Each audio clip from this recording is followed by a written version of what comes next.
ഒരു ഭാഗത്ത് നമസ്കാരമുള്ള കുടുംബമാണെങ്കിലും അള്ളാഹ് ആരാധിക്കുന്ന കുടുംബമാണെങ്കിലും അള്ളാഹു പരിചയപ്പെടുത്തുന്ന ഒരു വാക്കുണ്ട്, നബിയേ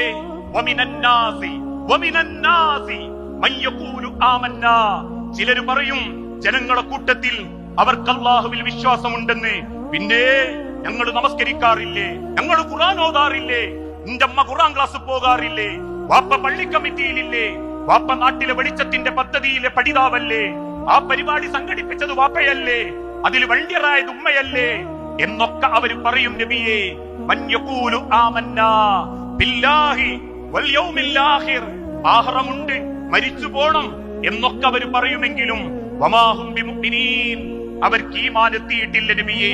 ഹൃദയം തുളച്ചു കരയുന്ന ഈമാനിന്റെ ഭംഗി അവരുടെ ഹൃദയത്തിലേക്ക് എത്തിയിട്ടില്ല നബിയേ. അതെത്തണമെങ്കിൽ മനസ്സ് തുറന്ന് റബ്ബിനോട് പ്രാർത്ഥിക്കണം. റബ്ബേ, ഞാൻ പഠിച്ച വാക്കുകൾ എനിക്ക് ഉപകാരപ്പെടണം, എന്നെ ഒരു കഴുതയാക്കരുത് റബ്ബേ. അതല്ലേ ആവർത്തിച്ച് അല്ലാഹുവിന്റെ ഹബീബായ നബി തങ്ങൾ പഠിപ്പിച്ചതും